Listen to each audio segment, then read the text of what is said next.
Mm-hmm.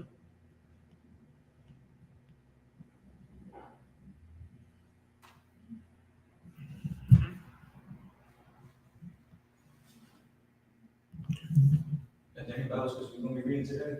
Say again? I said, is there any Bible scripture we're going to be reading today? No, I'll let you know. We always go into the scriptures, word. This ain't the Christian church. You best believe that. Bear with me 1 second, Israel. Just share this class. All right, bobbity, and we're good. Shalom, Yahweh Shem Shah Rikatham, Yahweh Shema Tham Bashem Shah. I'm priest and officer of 1,000 Yadai. This is the Thursday night history class. I'm covering for Captain of 13,000, Shapar Napash. Captain Shapar Napash will be back next Thursday. But tonight, I'm going to some history. Tonight, we're going to go over why interracial marriage is still a sin according to God. We have to understand as Blacks, Latinos, and First Nation men and women, we have to learn to love one another. Like you would think, Ashtawak, that history would tell us that us marrying these heathens, man, has always been detrimental to us.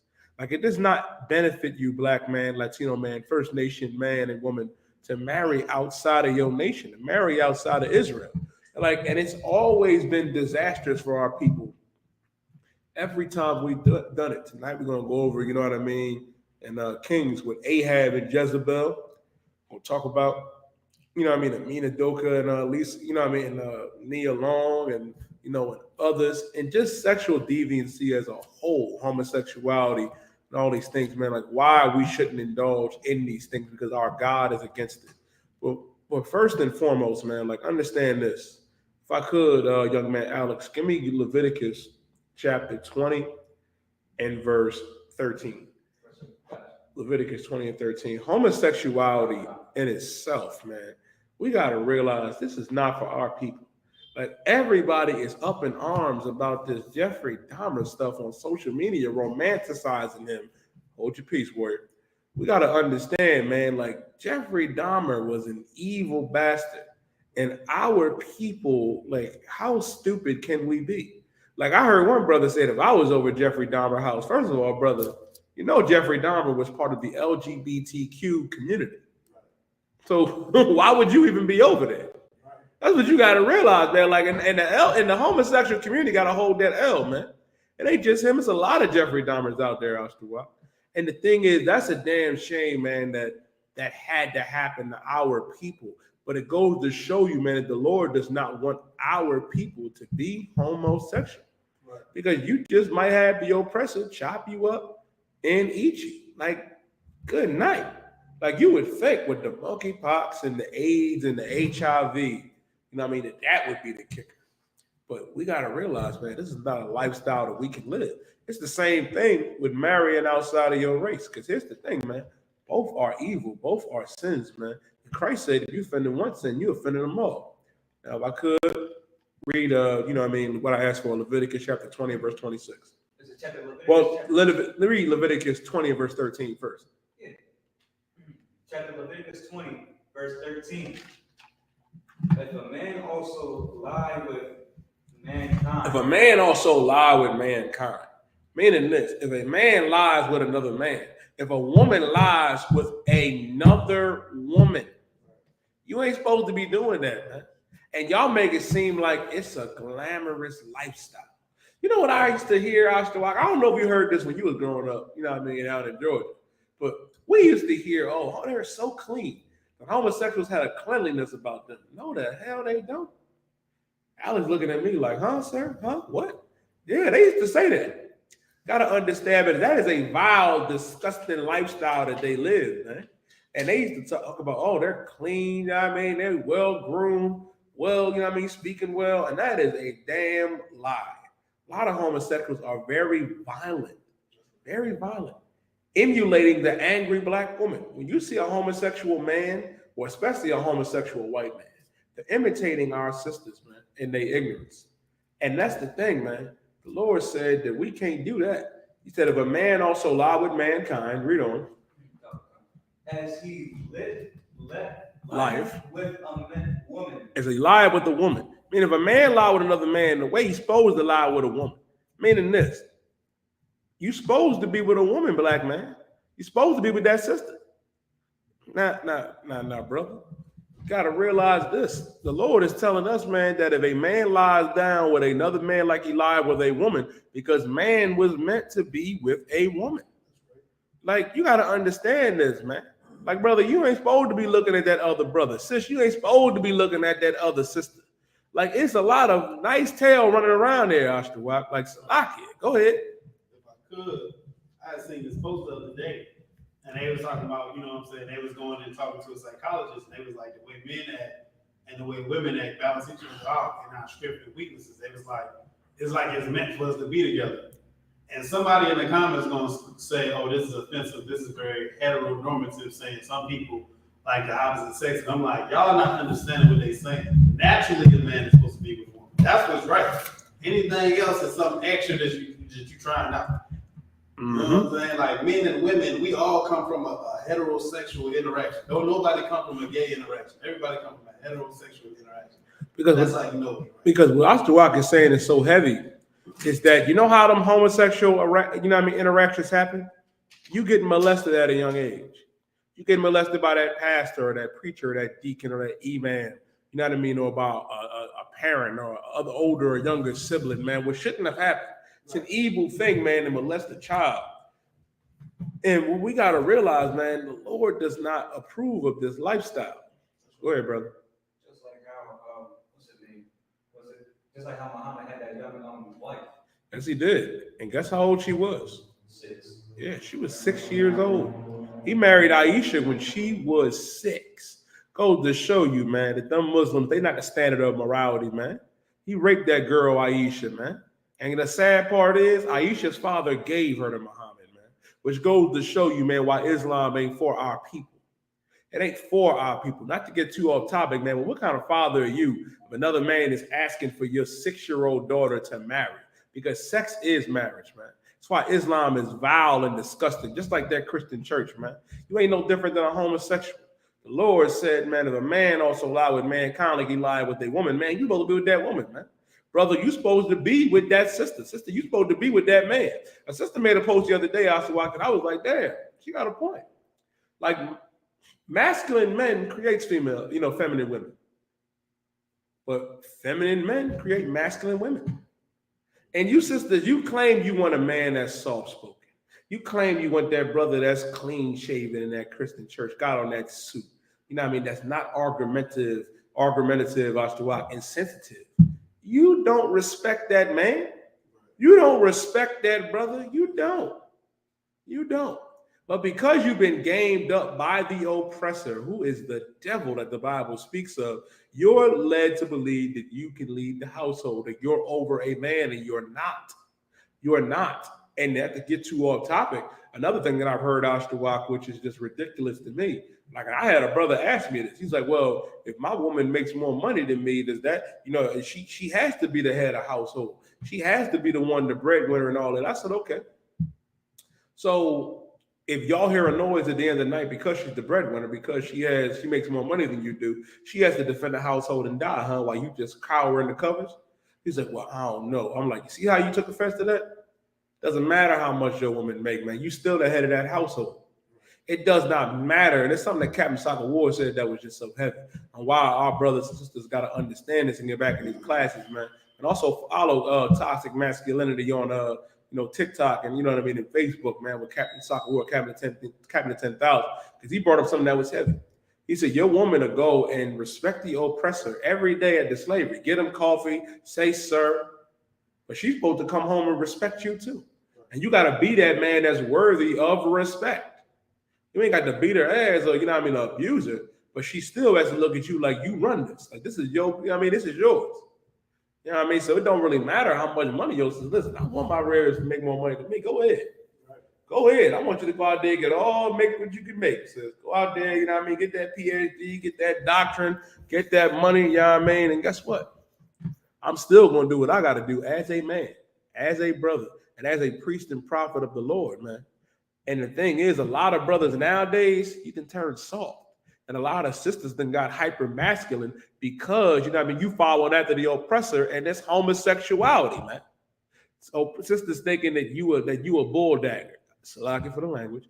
You thinking that you a dyke. You thinking you know what I mean, that you a man. Like, goddamn, Ashton Walk. Like, I saw a meme on TikTok out there, made me laugh. It was like when it said when lesbians put on the strap, and it was the clip of Pinocchio, and he was like, I'm a real boy.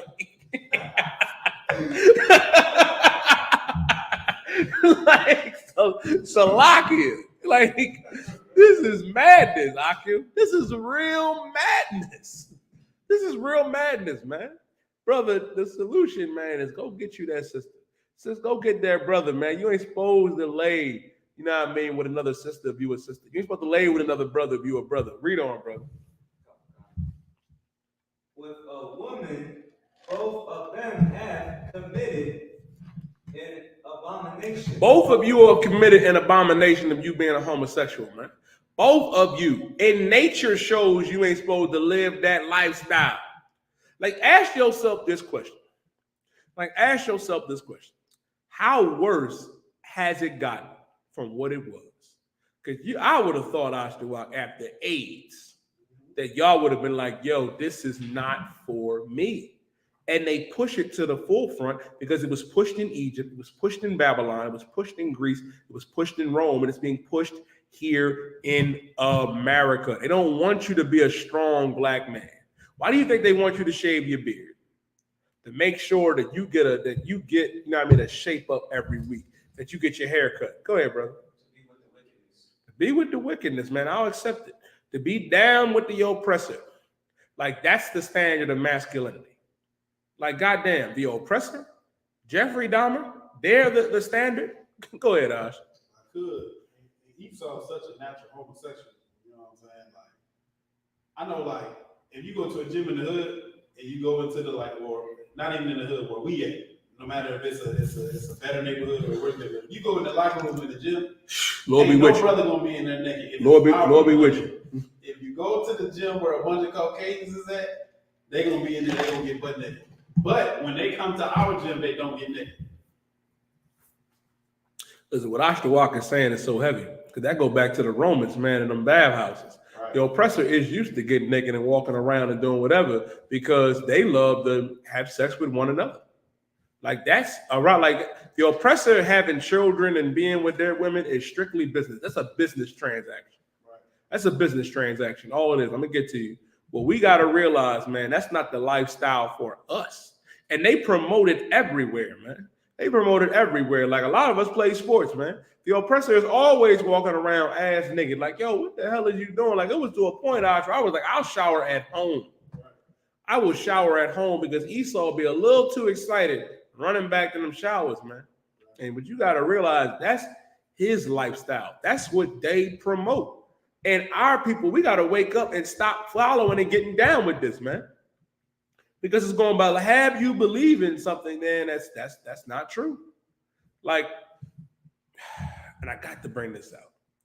They make it seem like a lot of you dumb sisters, you know what I mean, and dumb brothers do this, and you don't even realize it. They try to throw away gender roles. You try to say, well, I don't have no gender. I got pronouns. Really? Really, Ashtawa? Here's what you don't realize. What was so wicked about that. Sis, brother, y'all gonna mess around and find out, man. Like, brother, and I don't understand this, Aki. I thank the Most High every day that I was born a brother. Because sisters, y'all got it rough. Y'all do. Y'all got it rough to a certain degree. That's why I say it's a balance. Because I couldn't imagine sitting there having no baby up. Like, Ashtawa, that's not something I can fathom. I cannot fathom that. And that is excruciating pain. Y'all got it. But it's a trade-off. Y'all don't understand some of the stress that we go through. Like, y'all path of the truth is a lot easier than ours. You just got to, you know what I mean, come to class, change your life, keep the laws, statutes, and commandments, and do what your husband tell you to do, which is lawful, of course. You don't got to do Hebrew Academy. I could just stop right there, Ashtawa. You ain't got to do that.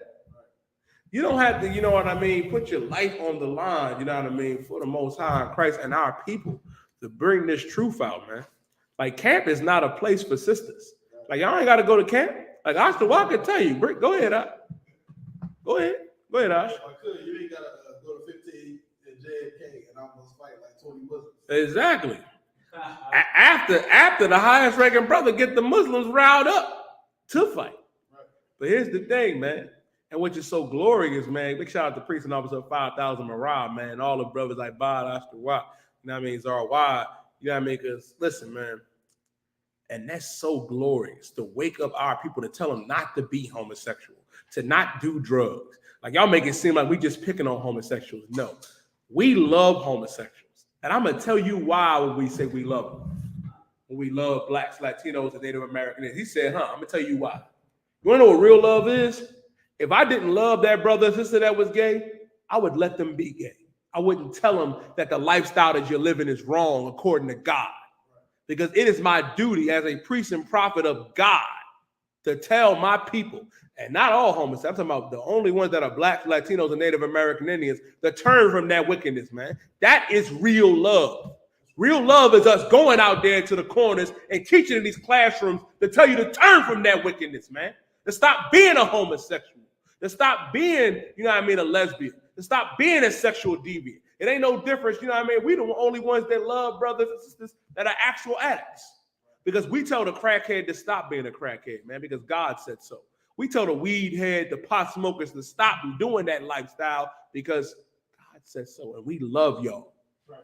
You don't want to accept it because we're not nursing you to sleep. Ashtar, give me an Isaiah the 30th chapter, 30 and 10, where it says prophesying to us smooth things. That's why it's so easy to be a homosexual in church. That's why it's so easy to be a drug dealer in church, because they encourage the lifestyle. They tell you, oh no, baby, it's all right. Come as you are. Come as you are. You're still a child of God. But what did God say about homosexuality, man? What did God say about being a goddamn drug dealer and a murderer, man? God is against it. And God don't want you to live that lifestyle, man. Go ahead, brother. It is unlawful. It's unlawful. You know what real love is, man? Real love in 2 John 1 and 6 says, and this is love, that we walk after his commandments, man. That we keep the commandments of the Most High. Like, don't nobody love y'all. We love you blacks, Latinos, and First Nation men and women that are in that alternative lifestyle enough to tell you to turn from that alternative lifestyle, man. Because our God commanded us so. Like, what kind of why? And some of you fake Israelites kill me, man, talking about I'm a watchman. Nigga, how the hell can you be a watchman if you're not warning the people? How the hell can you be a watchman and you in the same club, that same strip club, you in the same congregation masquerading in the oppressor's purple, by the way, killing, sleeping with transsexuals and homosexuals, doing all that type of wickedness. You're not showing them to turn from their wickedness, but I don't blame you. You know why? Because you're not in the truth. You're a Christian just like them. To be in this truth is to be in the Israelite school of universal practical knowledge under command of Gen.YAHANNA, man. You want to change your life, black man, Latino man, First Nation man and woman. The ISUPK is where you have to do it. You have to do it here because you're not going to be able to do it in the world.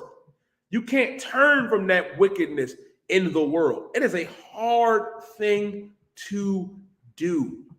Like, I'll tell you a personal story, just me. I stopped smoking weed 2 months before I came in the truth. And it was a battle every day. But when I came in here and found out that the Lord said that we can't smoke weed and can't get high, it made it that much easier to never go back because I knew if I did, it would kill me. Go ahead.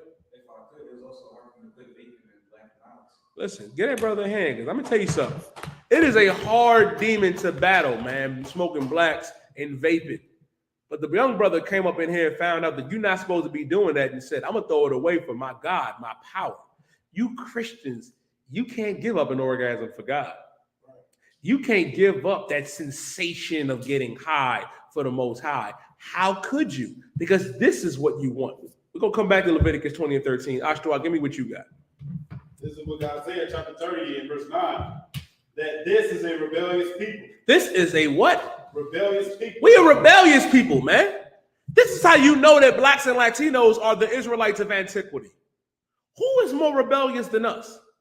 Y'all love to look us in the eye. I can tell you, they look us in our face and say, man, F that Bible, man. The white man gave it that. The white man wrote it. The white man's destruction is in this Bible, man. Right. The oppressor's demise is in here. It says that we are the people of this book, man. The Israelites of antiquity, the Jews of old, blacks, Latinos, and First Nation men and women. Go to show you two things. You don't read and you're rebellious. You don't want to come back because it's easy to be a Christian. It is so easy, y'all, to smoke weed, be a deviant, be a monster 6 days out the week, and then go to church on Sunday, and then Jesus loves you. Throw some money in the plate. Like, I.S.U.P.K, please. Good.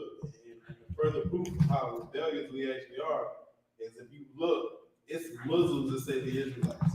It's 5%ers that say we Israelites. It's brothers in every different thing. Some people be Israelite African. Like they know that they're Israelites, but they refuse to actually come back and follow this Bible. They just know it, but they don't want to follow none of the rules. And then even with the fake Israelite groups, it's like, all right, we know where the home of the truth is at.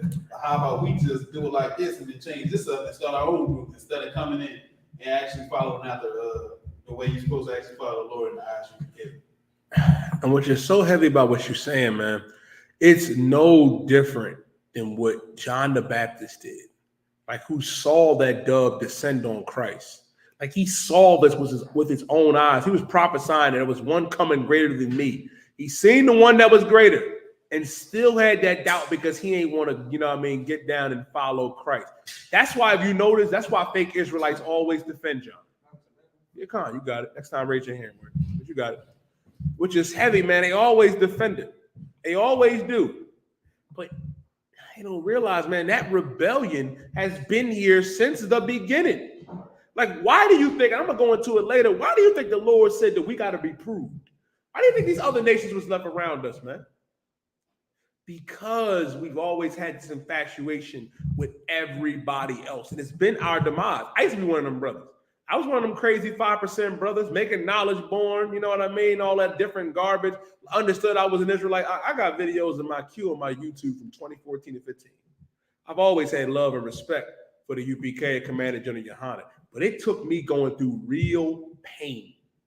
It took me going through years of pain and suffering for me to say, I'm sick of this weed. I'm sick of these whores. I'm sick of living the oppressor's lifestyle, man. You know what I mean? Let me come back into this truth. And then again, the Lord had to use a buddy of mine, man. Daniela, listen, the brother that Daniela was talking about in class yesterday, one of the brothers that came with a brother too, that was me. You know what I mean? We use brother stories all the time. He was talking about me. And listen, man, which was heavy about it, I didn't want to come to class at first. I had a demon on me, Aki. But once I got here and realized, you know what I mean, that this is the home of the truth. Like a couple of the young men that come in here now, you can get that zeal. You be in here every day. You got to change your life, man. But it says we are rebellious people. You'll rather go next door to that church and sing and dance and talk about Jesus, but don't learn about who the actual man is and what he stood on. You have no idea. Like a lot of y'all claim y'all know Christ. Did you know Jesus? You have no idea who Jesus is. You have no idea who Yahushua Mashiach is. Because if you did, you would say, my God, this nigga's in a cult. As a matter of fact, he's the cult leader. Right. Slacky. Go ahead, Ash. Real quick, he said, who's my mother? Who's my brother? When they came up to him, he said, your enemy's going to be your whole house. Like, people don't even understand. Christ knew that what he was doing was so important that his own people in his own house wasn't going to do that. That's heavy. That's so heavy, because Christ did say that. He said, who is my mother? Who is my father? Christ's parents ain't follow him. Right. Joseph ain't follow Christ. Neither did Mary. Listen, Christ had other siblings, right, other brothers and sisters like that did not follow him. Like the Sadducees and the Sadducees who knew the law, who was in charge, they didn't follow Christ. Christ had to raise up 12 crazy ass niggas, salaki for the language. Right. He had to go get brothers with occupations, carpenters and fishermen. Like Peter was a fisherman. Like they would be considered like low-class brothers in America's society. That was cast away, forgotten about. The second team. But guess what? Those are the men that Christ chose, man. Those are the men that the Most High sent Christ to go get. And today we are those men. That's right. We're those men. That's why when the Lord said that he reserved unto himself, 7,000 men that have not bowed to the image of Baal, we are those brothers, man. Those brothers that did not bow to that image. And there's more brothers that's going to come in this truth. That's going to realize that church is garbage. But for the most part, man, the Lord is saying that this is a rebellious people. We've always been rebellious. Go ahead, Oscar. Keep reading. Lying children. Lying what? Children. Lying children. Lying children. You lying on the priests and prophets every day. Like I've been lied on in the past 2 months like that. I ain't gonna go into it, but I believe I was around. I've been lied on that made me say, God damn, Christianity is a hell of a drug. And the shame from the lying, man. The shamefulness of it, man, which is just ridiculous. Like, go ahead, Ash. If I could, what you bringing up is a lot to say. Go ahead. I don't know if you noticed what you just said.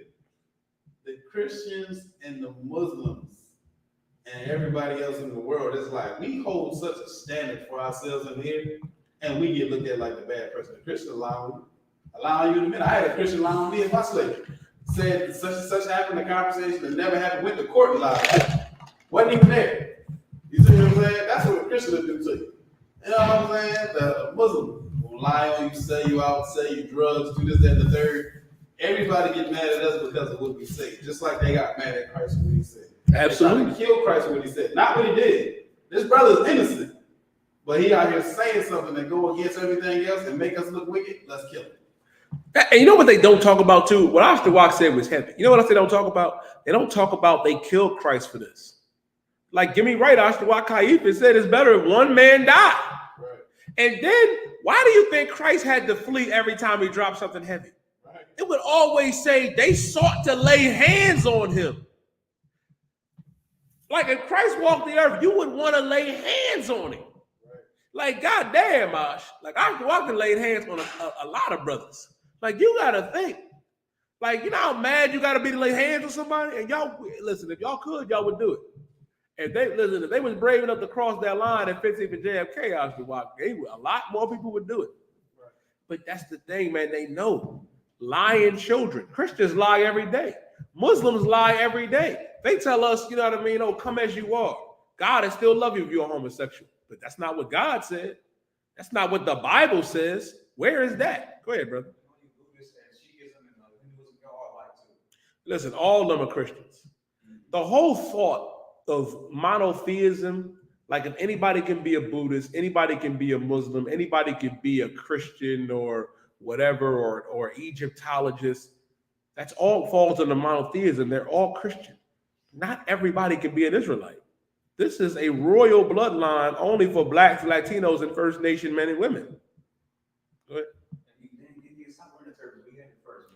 No, they can wear their dusty turbans. I'm gonna tell you why they can wear their dusty turbans. Because first of all, it's not a turban. Like what I have on, it's not a turban. It's two I wear, but this is a mitri. You know what I mean? Which is priestly, which is royal. This is what they try to mimic. Like what you got to realize, man, it's just it's imitation. It's them trying to put their own spin. But this is part of our culture, and we're taking it back. Same thing with the dusty Arabs, with they little turbans and what they wear. You know what I mean? They paper mache garments. Goes to show you, man. Goes to show you how much these other nations envy our people. But the problem is our people would rather defend that. You'll rather be lying children. Go ahead, Ash. Keep reading. It says, children that will not hear the law of the Lord. You don't want to hear the law of the Lord. You don't want to hear that you can't be a homosexual. You want to love Jeffrey Dahmer. Like, who would have thought when this documentary came out that Black people and Latinos would like this devil? Hold your point for a second, warrior. I know you got that zeal. Just hold your point. But this is the thing, right? As Blacks, Latinos, and First Nation men and women, you looking at him with this infatuation, but he hates our people. He hated us. Like in them tapes, you know what he used to do? You know why that brother killed him? He used to brag about it. He used to brag about raping and murdering gay, Black, and Latino men. Because he got a sense of pride and joy from it. And that's not just him. it's a little bit of Jeffrey Dahmer in every oppressor on this earth right now. Right. There is. There is. It's a little bit. So I'm gonna get to y'all. It's a little bit. It's a little bit of Hitler. It's a little bit of Stalin, Right. and there's more Dahmers out here. Because I told you, listen. I used to think when oppressors would look at me, they're like, "Oh, this big scary nigga, you know what I mean, wants to snatch my wallet or my purse." The whole time they probably looking at me like, "Oh, this nigga is delicious, delectable, Ashtawak," in the oppressor's eyes. And that's always been their fantasy with us. They like to say, "Oh, they were bone eaters in Africa." No. Turns out the oppressor and Africans, you're the real cannibals. Like, Ashtawak put up a video one day in this class out there that blew my mind. That in Africa, them Africans eat other Africans. They eat albinos. They believe, you're looking at me like I used to look at Captain Shapar. They eat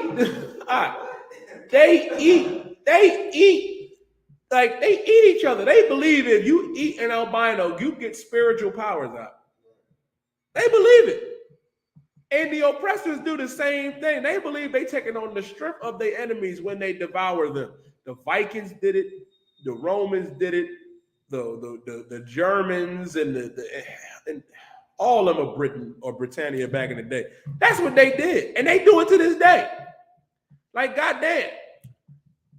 But here's the cut to Christians. Then I'm going to give it to you, Ashtawak.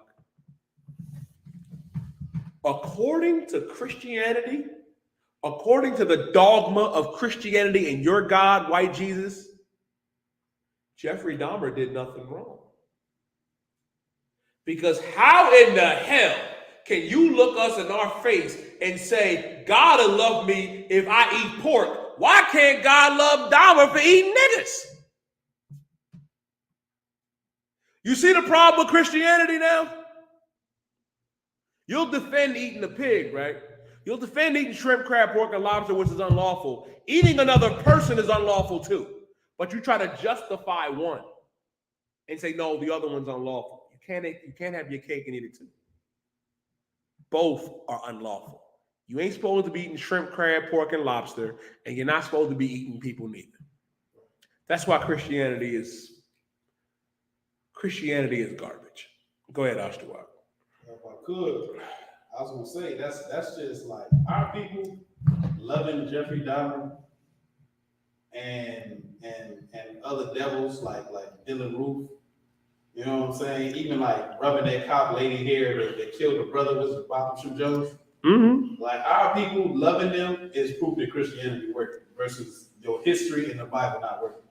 Because biblically, you shouldn't be gay or trusting the devil. It say never trust your enemy. Right. You understand what I'm saying? And it's like, that's what it says. Y'all walk right into that house, and Jeffrey Dahmer was offering them drinks and $100. You understand? Like, oh, I'm gonna take pictures with you, drinks and $100.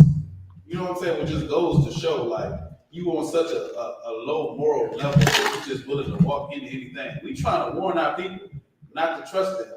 And so it don't be more people like the victims of Jeffrey Dahmer, the more people like the victims of Dylan. A devil can't come here at all. Absolutely. He getting attacked and fought at the door. Or he getting searched because he doing the interview, he work for the news station or something. He getting attacked at the door. You're not getting attacked. You understand what I'm saying? Why? Because we learn from history, man. We not like the Christians, man. Absolutely, because we know who the devil is, man. But you invite the devil in. You invite these heathens in. Look at the IUIC. Joy Morgan's death is on y'all heads, man. You let that African in. That African murdered our sister, man. Africans can't come in here. Your oppressors can't come in here. Go ahead, Alex. That's why also that the oppressor was going to be looking at Oh, yeah, he can't come up in here. The oppressor can't come in. He can't come in here. He gonna die because of that. Oh, listen, man. Listen, hear me out. I ain't gonna go that far. Here's the thing. The Lord said the vengeance is for him. I mean, you kill an oppressor up. Less than self-defense. Not advocating going out there, harassing Esau, punching him in the face, killing him. You're not supposed to do none of that. The Lord is going to do that. Because here's the thing, you kill a devil. You know what I mean? Just going out and being a crazy brother, just to going out to do that, that's 7 years of that's a rough 7 years you're going to have to suffer from. A rough 7 years. That's why the Lord said vengeance is his. The Lord got something special for the oppressor. We're going to go into that too. I'm trying to tell you, Alex, like I got an insane imagination. Because when the Lord said that they're gonna go into captivity, oh, they are. You got something in store for them. Go ahead, Ash. We'll get back to the scripture. If I could too, with the Jeffrey Dahmer thing too, like you gotta look at people culture, like you said, they the real cannibals. If you look back at that history, they found skulls and stuff in them caves, and they was in them caves eating each other. How could I forget that? How could I forget that? And here's the thing. I was watching a documentary the other day. I'm glad you brought that up, Ashtawa. They did it in World War I and II, too. Them Russians eat each other, man. Them Germans was eating one another. Where's Bolitnikov? On the grill. Like, God damn. Ain't no brotherhood with the oppressor. Right. And that goes to show you, if he ain't brotherly with his own people, how the hell he gonna be your brother? How the hell he gonna be your sister if he don't give a damn about himself? So but let's keep going, Ash. It says, children that would not hear the law of the Lord, which say to the seers. Which say to the seers, saying to the priests, read on. See not. See not. Like, don't see me being a homosexual. And that's them in church. You know, Brother Jeffrey is a homosexual. You know Sister Shirley and Sally, you know they dykes. You know they lesbians. They come in there. Listen, everybody got an aunt that come to a family function with her homegirl every year. You know that's not her damn homegirl. You know what they doing. You know your uncle got that friend that he bring. That ain't his friend. But in the Christian church, they ignore it. They act like they don't see it. Right. They said, well, say to the seers, see not, read on. And to the prophets, prophesy not unto us right things. Don't prophesy unto us right things. Don't tell us that being a homosexual is wrong. Don't tell us that interracial marriage is wrong. I'm going to get to that too. I'm going to get with that too. Don't tell us that's wrong, because love is love, and that's a lie. You ain't supposed to be with these heathens. Read on. Speak unto us smooth things. Speak unto us smooth things. Tell us God loves everybody. Tell us it's all right to eat pork and lobster and crab, and in Dahmer's case, to eat people. Tell me it's all right to do these things. Keep going. Prophesy deceits. Prophesy deceits. Prophesy deceits. You know what deceit is? Lies.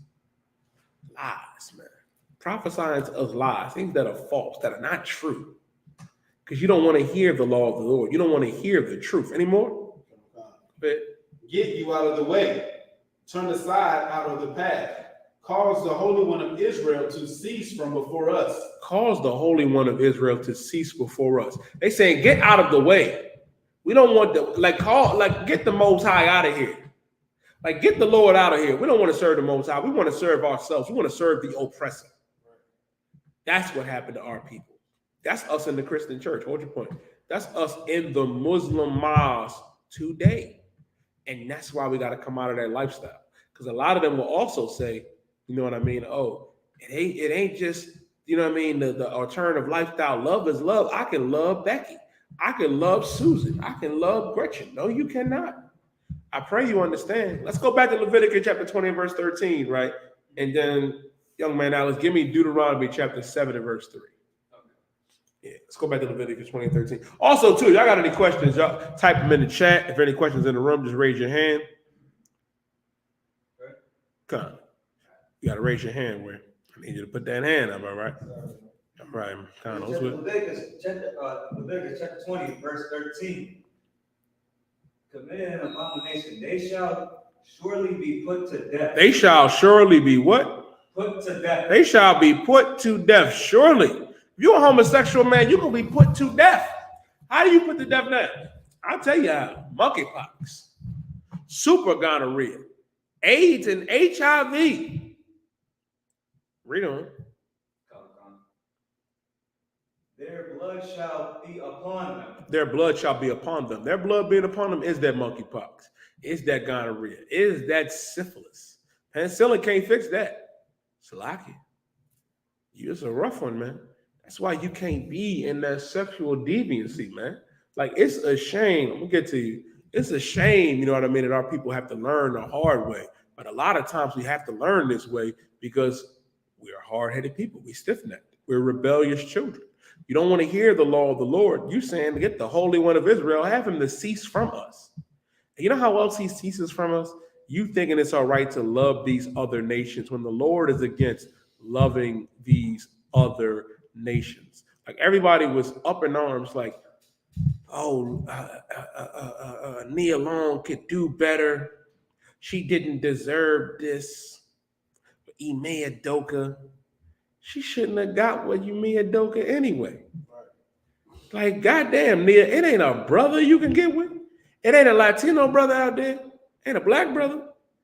It ain't a First Nation brother. Like, I.S.U.P.K is right here. Alex is right here. Ibad is here.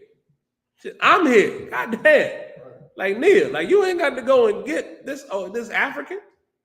And this is what you got to realize, man. She thought she leveled up. It ain't no different than that movie Coming to America with all them Africans, you know what I mean, coming over here and fooling stupid black and Latino women thinking that they married the crown prince of Ghana or Uganda, and you sending thousands of dollars to them, and they bringing that money back to build up their nation. You can't do that, man. You cannot.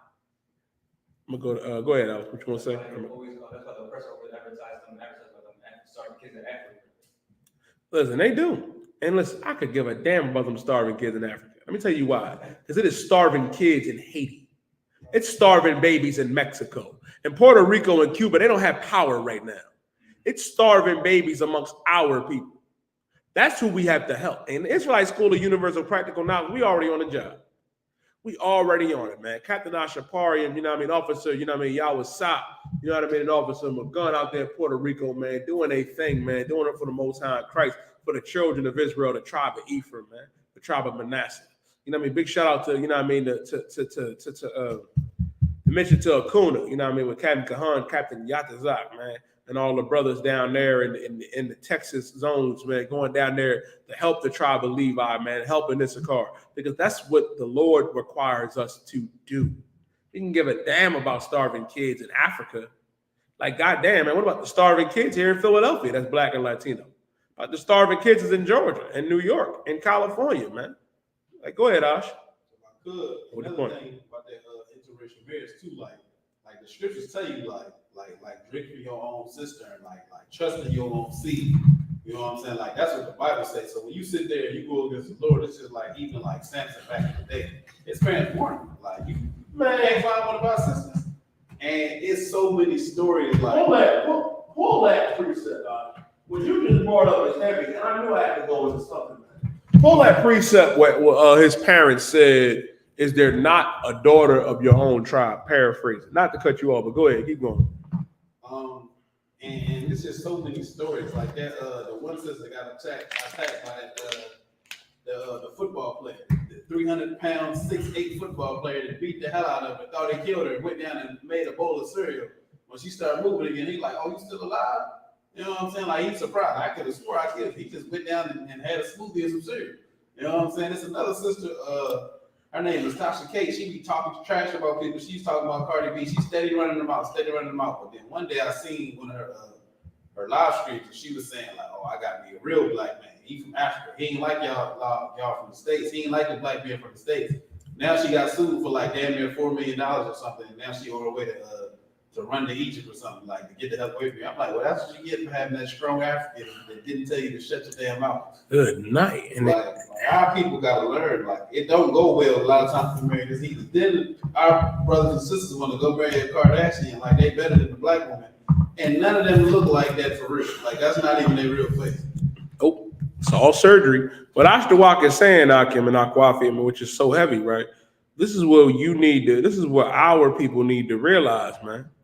Is that us continuing to think that we can live like these heathens, live like these oppressors, man, and love them? They not capable of it. Look at how messed up Kanye is, man. Talking about white lives matter. I didn't even get offended at that because I'm like, this brother is just clearly out of his mind. He got demons on him, man.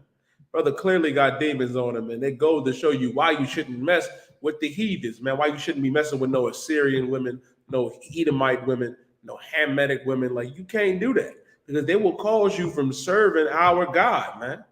And that's usually what happens. Like you get caught up with a heathen and you think you winning. You think you up. You don't realize you down bad. You down bad. Like when I see sisters with the oppressor, I'm like, who hurt you? Like for you to be down this bad in the game, and you thinking you leveling up. Like Nia thought she leveled up. You know what thought she leveled up, Ash? Serena Williams. And too many, you know, my blood boils when I finally understand what Captain Chappelle mean, man. When she said, and other stupid sisters, she gave y'all a chance. Y'all dogged her. No, she didn't. She didn't. She didn't give brothers a real shot. You didn't give brothers a real shot. And for y'all ignorant brothers out there saying, "Oh, nobody wants Serena," how the hell, listen, how you going to speak for I.S.U.P.K and myself? Like, God, like, good night. You want to know why I love Naomi Osaka? Why I love that sister? Because she is a sister. Even though her mother is Japanese, her father is a Haitian, meaning she's from the tribe of Levi. The scriptures say you are the seed of your father. When they would try to disrespect Naomi, they would say, well, how does it feel to be the first Japanese woman to do this or that? She'd be like, no, I'm Haitian. Right. I'm Haitian. I'm black. I'd be like, go ahead, girl. Go, sis. Go. Then when she got with that brother and married that brother, I did the Tiger Woods double pump. I can't double pump for Tiger Woods because he like the oppressor. Talking about he common collision. Made up a whole different nationality. But when Naomi got with that brother, I said, that's my sister. Can't tell me nothing about Naomi, man, because she understands. She love her people. She love her father's side, man. She understands. She ain't in the truth. I pray she come in this truth. Her and her husband, man. But she understands this, how important it is to love yourself and love your nation. Because you better believe them little Japanese girls told her about herself. You better believe it, man. And you walking around here thinking they your friends. They are not. They are not. The oppressor has a way to make you realize that you are a nigga. And when I say you a nigga, I'm talking about the blacks and Latinos and Native American Indians. They have a way of telling you that you are not them. You're not. You are not. Because if I could, let's go and explain. Give me Deuteronomy chapter 7 and verse 3, young man Alex. I got you. Oh, you got verse 3. The book of Judges, chapter 14 and verse 3. Before you get that, let me read this and then we're going to come back to this. Let me get this first. Go ahead, young man Alex. This is the book of Deuteronomy, chapter 7, verse 3. Neither shalt thou make marriages with them. The Lord said, neither shalt thou make marriages with them. We're not supposed to marry these heathens. You're not supposed to make marriages with them. You're not, like Serena should have never got with the oppressor. Like for you silly sisters out there saying that she gave brothers a chance. No, she did not. Because if she came in the UPK and got a strong brother, she have a happy marriage. Better believe it. And she'd still be dominating. I pray you understand. Read on. Thy daughter, though, shall not give unto his son. You're not supposed to give your daughters to their sons. I don't respect Serena Williams. I don't. But you know what I do respect? I respect her father, Richard. I'm going to tell you why I respect Richard. Richard didn't go to her wedding. You know why? I was like, damn. I said, he ain't go to her wedding? You'd think he would. And I ain't know much about the brother. He said, no. He said, I don't approve of her marrying that oppressor. He said, the oppressor is my enemy. I said, God damn. I said, this is a good brother, man. I said, you got to get that brother a flyer. Like Richard, man, was listen, he was right. He was right. Let's get that a hand. I was in the right spirit. Give that a hand. He said the oppressor is my enemy. Why the hell would I want to do that? And it goes to show you, man, it was just so righteous. Because I'm gonna be honest with you. Like in the kingdom, my daughter can't marry a heathen. She can't do it. She can't do it. My son can't be a homosexual, my daughter, because in Christ's kingdom, I'll kill him myself. You ain't gonna be that. You can't be that. You can't do that. You cannot. And if my son or daughter do marry a heathen to be a homosexual, you can go and do that in somebody else's house because you ain't gonna do it in mine. My house is going to serve the Lord. I pray you understand that. That's real love, man. That's why the Lord said, don't make marriages with them. You're supposed to give your daughter unto their son. And for you sisters that say, oh, I gave brothers a chance. Let me tell you something else, Ash, that I know you've seen. I've seen this a little too much.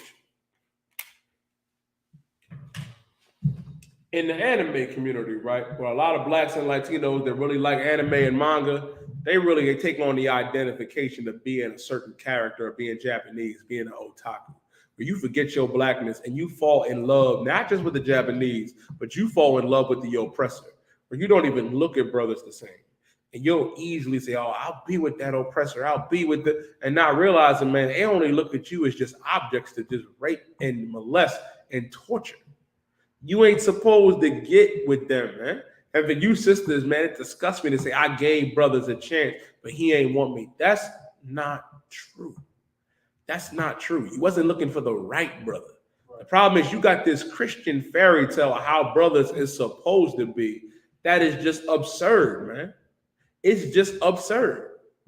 Like, you didn't give every brother a chance. Read on. Nor his daughter shall thou take up unto thy son. Now, neither shall their daughter shall you give to your sons. Let me tell you something. I'm gonna get to you in a second, Ash. And I want to speak to you brothers for a second. Because there's one brother that come to mind that a lot of you niggas defend that disgust me. I saw a Twitter feed that was like, with Gambino, Childish Gambino. Y'all know Childish Gambino, where he was like, I gave black girls a chance. They never loved me. They never liked me. That's why I got with the oppressor.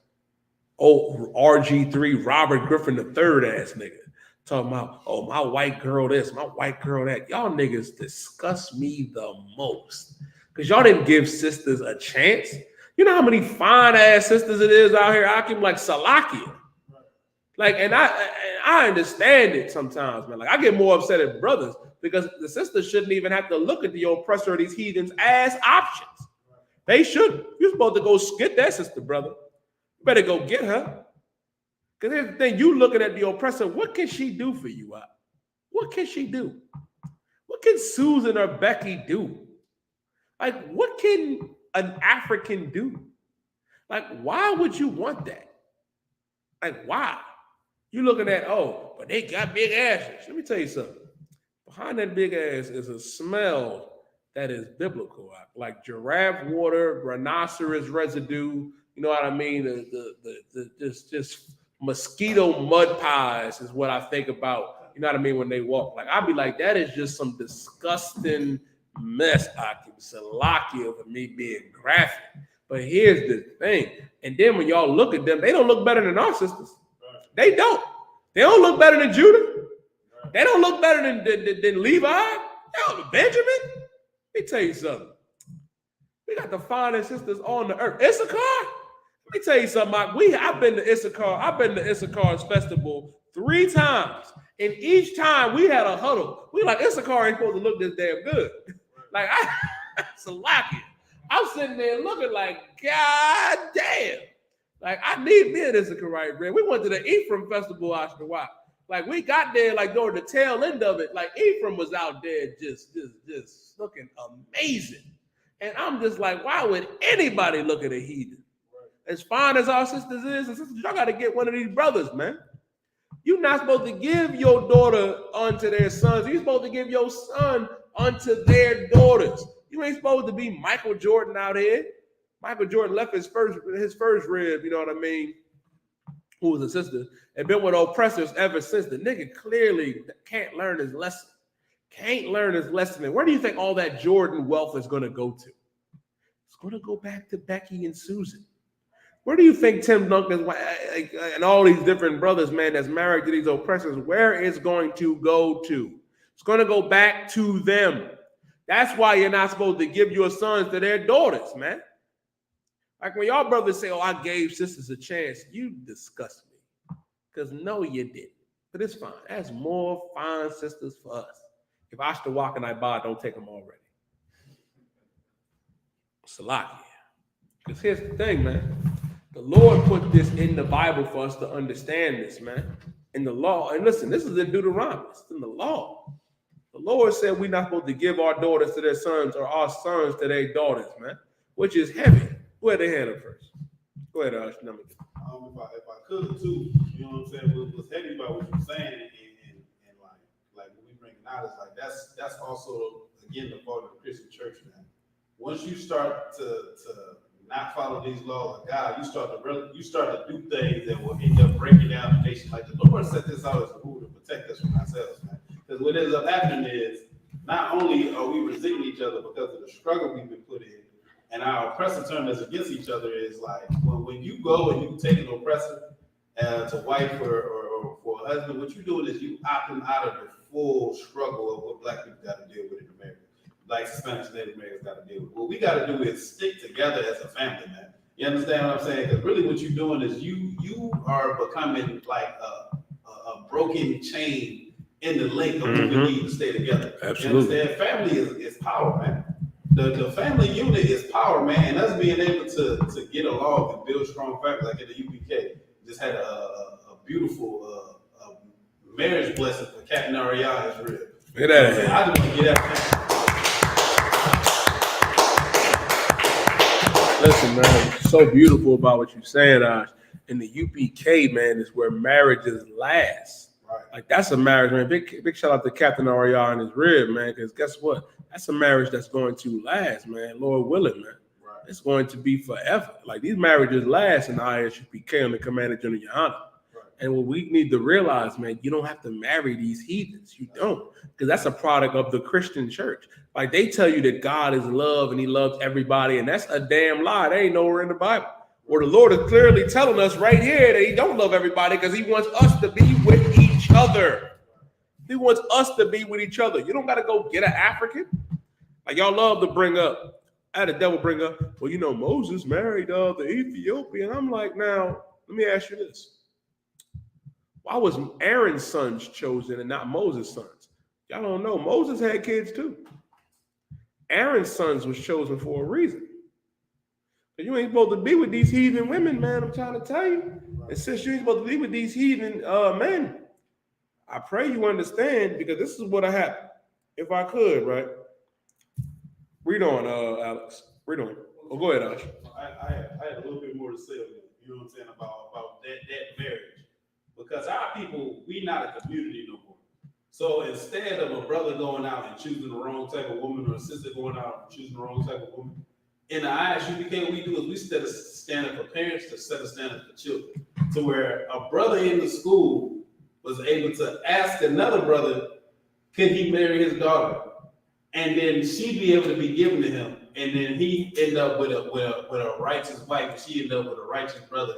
Instead of going out into the world and you dealing with drug dealers or whores and all this, that, and the third. Now you see why it says no whores among the daughter of Israel. Right. You see why it says no sodomite. She's not married to a secret sodomite that's going to molest her kids like it happens all the time.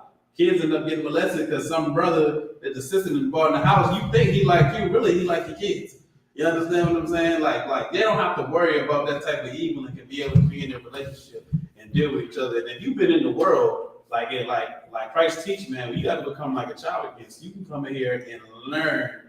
It's how to be able to deal with being married to a brother or sister instead of choosing a heathen. You do the work to work on yourself to be able to recognize the right type of brother or sister, depending on what you're dealing with. Like we choose a woman better than I ever did. I talk to some of my old friends and hear their situation with their women and look at my old situation. I'm like, I didn't even know what I was doing. We don't even, what the hell? Why are we even going through this? You know what I'm saying? Like the Bible break it down so perfect, and then here, this is the right place for us to learn to be together again. So like, Give Ash the Walk a hand.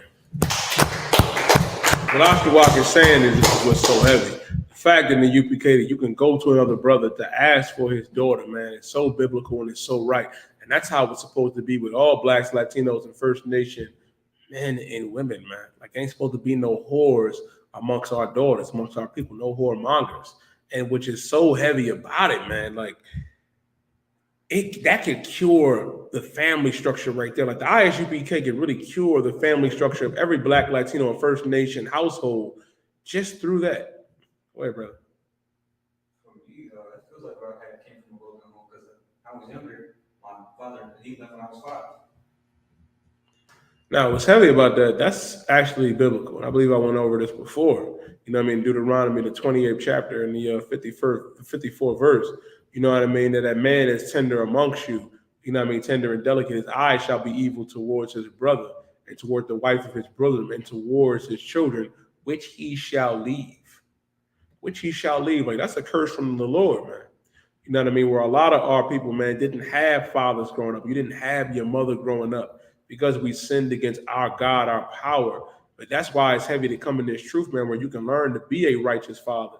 You can learn to be a righteous mother by just coming back in this truth and being, you know what I mean, the man of the Lord that you were destined to be, or the sister.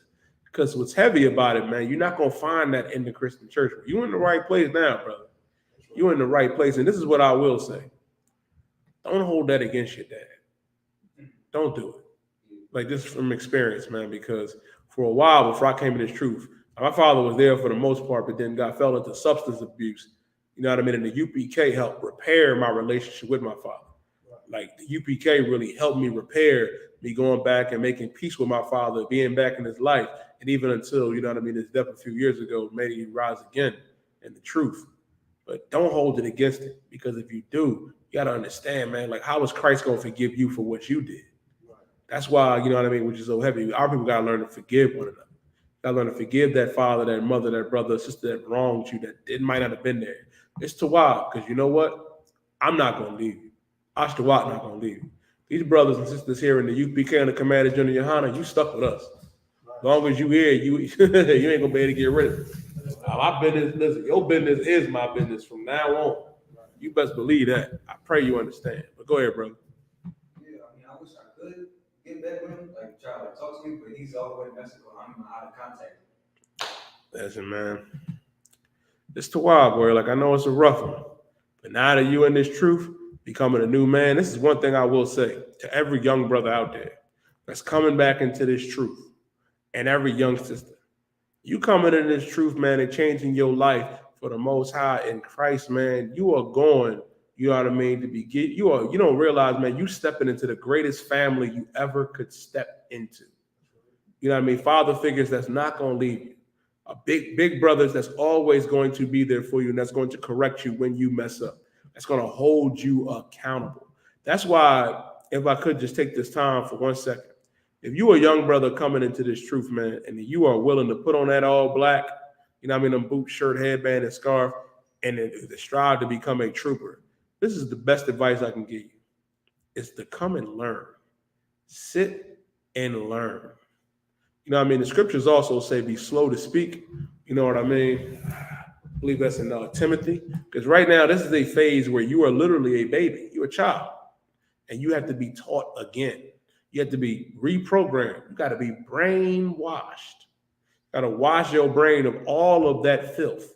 You know what I mean? That we learn in the world, like interracial marriage, homosexuality, and all that other garbage. The best thing to do is to come here, man, and just learn.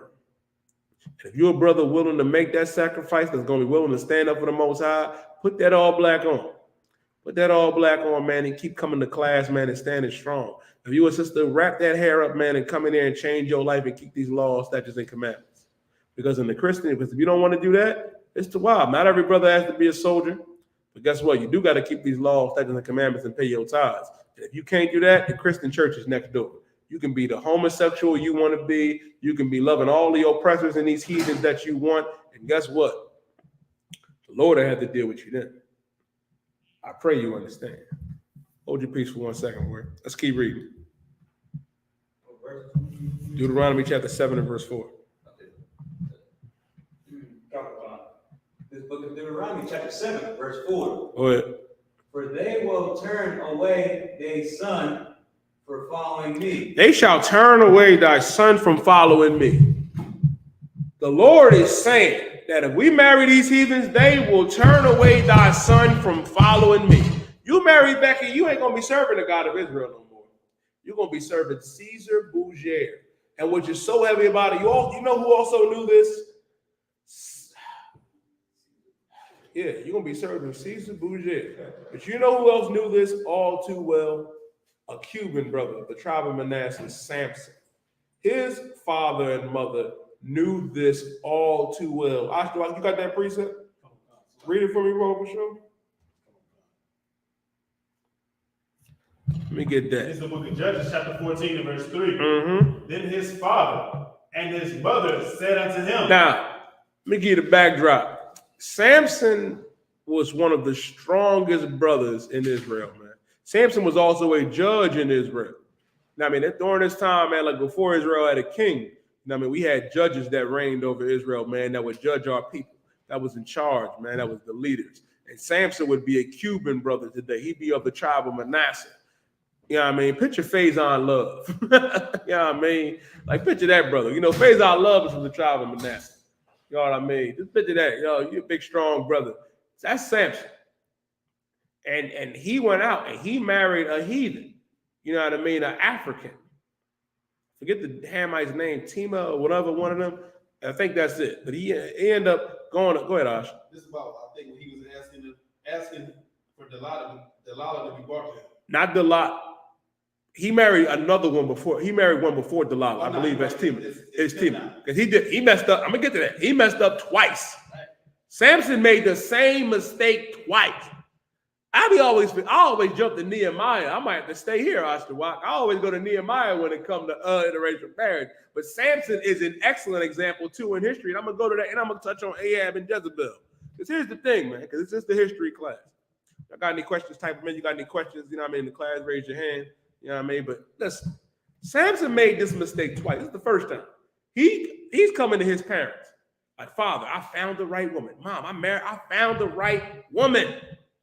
And his parents, imagine being excited, like, who I gotta go talk to? Who dad I gotta go talk to? Imagine being Samson's father. Is it Osterwalk daughter? I'm about to go call Osterwalk crazy and right now. Go talk to that brother. And then Samson say this. Read on. It says, go ahead.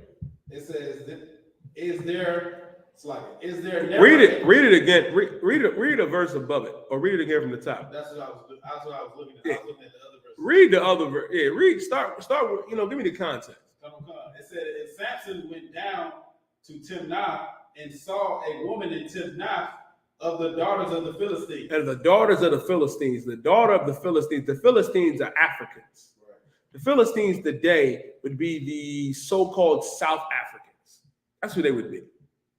Not the oppressor that called them, not Elon Musk. Like the so-called, not Elon Musk, Nelson Mandela. He went to go marry one of their daughters. Read on. And he came up and told his father and his mother. He went and saw this Hamite and said, oh man, I gotta have her. Let me go ask my father and my mother. Go ahead, read on. It said, I have seen a woman in Timnath of the daughters of the Philistines. He said, I've seen a daughter of Timnath of the daughters of the Philistines, the daughters of the Africans. You imagine going to your father, like Alex, imagine going to your parents and saying, Papa, Mommy, I found it.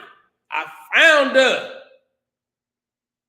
And saying, I found, a daughter of Cortez. I found the oppressor's daughter. I found this African woman. I found this Samoan. I found this Chinese woman. You got righteous parents, they're going to be looking at you like, huh? We're doing. Of the daughters of the Philistines. Now, therefore, get her for me to wife. He said, man, go get her for me to wife. Listen, Dad, Mom and Dad, go get me this African. I need to marry her. Read on. It says, then his father and his mother said unto him. Not just his dad, his mom too. Both of them sat there sighing like, nigga. Read on. Is there never a woman among the daughters of thy brother? Read that again. Is there never a woman among the daughter of thy brother? They understood their son. He was like, is it never a woman of the daughters of thy brethren? That ain't just talking about Manasseh. That's talking about the whole 12 tribes. You mean to tell me you can't find a wife from Ephraim, Manasseh, Judah, Issachar, Asher, Naphtali, Gad, Rehoboam, and Issachar? You mean to tell me that you can't find a sister of your people, of our people, that you got to go get an African? Like, you know how disgusted I would have been if I was Samson's father? I'd have been messed up. Salaki, go ahead, Alex. Let me get you out the way. Because he didn't want to come to the truth, and just wasn't going to hear this truth. It's not even, this is what's so crazy about it, right? Samson made the same mistake that our brothers make today. Right.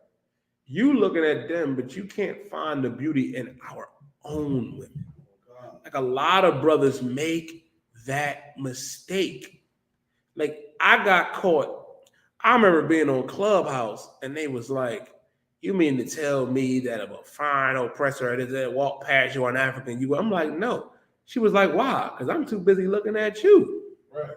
I'm too, in fact, like, and girl, you listen. I'm looking at you. What the hell I got to look at her for? The hell I got to look at them heathens for? They envy our women. They do. Why do you think everything they do is to try to copy and mimic them? Because they understand it ain't no beauty. Listen, this is what we got to realize, man. What we got to realize. And this has been a thorn in a lot of our people's sides, man. You're trying to find beauty in these other nations, but we got to find that beauty in our own. In our own. Like, goddamn. Like, you looking at Becky, you know Issachar right there. Right. You know Ephraim right there. You know Manasseh right there. Judah, Naphtali. Like, goddamn, Asher. Like Asher is slept on, Ashtawock. Like, goddamn. Like, you can't find a daughter of our people. It's never them. You can't have her. That's like brothers in the NBA. Listen, go back and look at the highlights of this past NBA draft and watch how many of the top brothers that got drafted came out with oppressors. And their fathers that came out with oppressors. You be looking like, huh? What? And even throughout the years, man, like you be looking at brothers like, damn. It ain't too many brothers out here that love their own, man. And it's a damn shame. Like, look at Blake Griffin. He just got with that porn star, that oppressor's daughter. You know what I mean? And had a baby with her. Like, goddamn, he already down bad. Like, you down bad just from that. Same thing what Drake did. Now, their children are Israelites. You know what I mean? They can come in here. But you can't bring Lana or Becky or Susan up in there. You can't do that. You can't do that.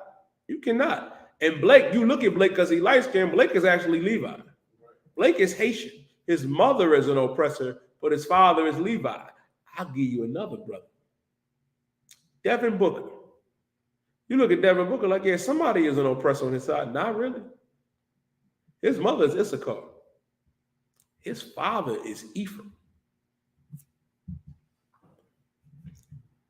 Like Salaki. Yeah, he 100% Israel.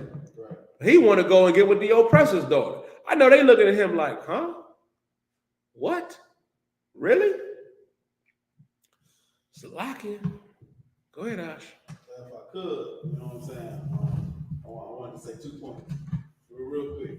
You know what I'm saying? When you look at like a brother like Kanye West is losing his mind over you know what I'm saying, this devil of a woman, and you just look, but then you watch about how much attention his own mother paid to him. Like you only gonna find that spirit the way his mother took care of him and made sure that he was good growing up among your own people.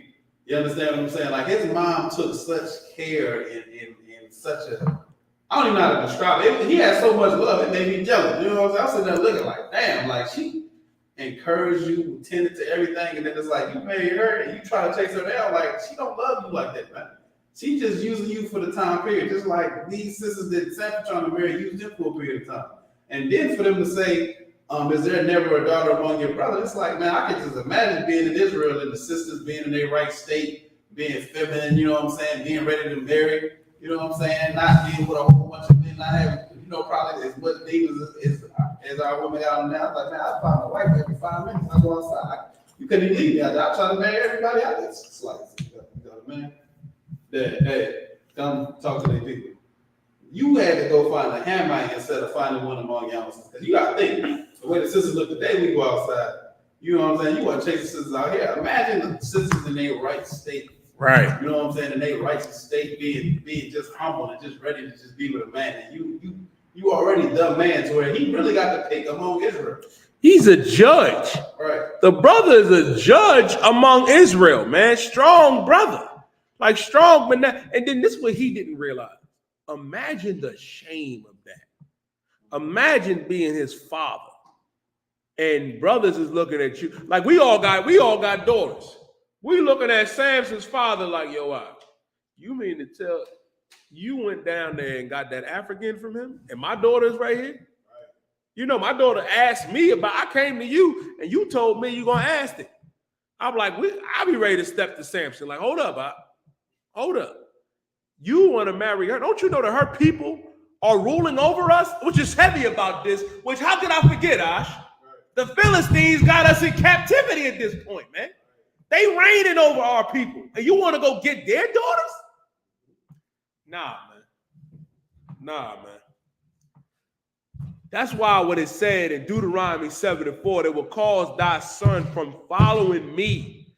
Samson was caught up looking at Nunfutu, looking at Nangala, forgetting about the Most High. That's why you can't get with these heathens, man. And this is a strong brother, too. Like, I don't think y'all understand like how strong Samson is, man, and was. Samson took on 1,000 Africans with nothing but the jawbone of a donkey and walked away. Like, that brother was powerful. Like, them Africans was terrified of Samson. They knew the Lord was with Samson. And the Lord had mercy on Samson for the most part. Because the Lord could have really stopped dealing with you after the first African girl. Shalaki, go ahead, I'm gonna get to Alex. If I could, this is my last point, I think.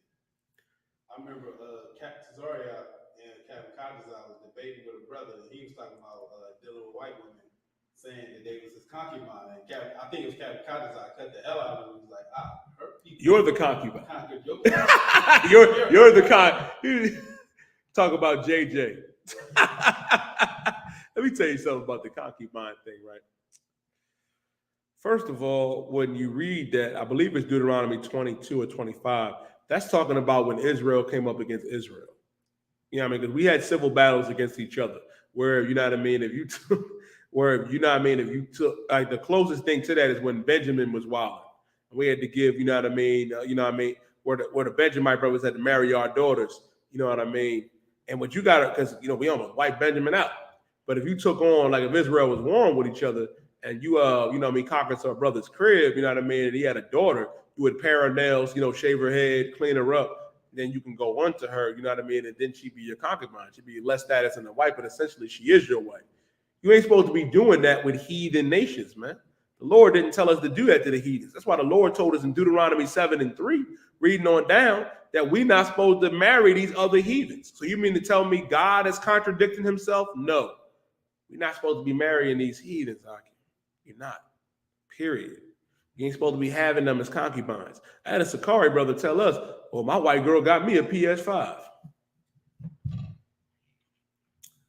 Brother, and he said this with pride. My oppressor daughter, girlfriend got me a PlayStation 5. You'll sell yourself out for that, for a game system? Right.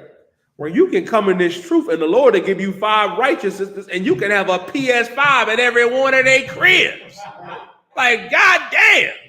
Like, it's the locky. Barakatayah, why y'all was shy, man. Like, brothers is hustling backwards, Ashtawa. Like, you blatantly going out there to transgress our God and marrying these strange women, like I said in Nehemiah, man.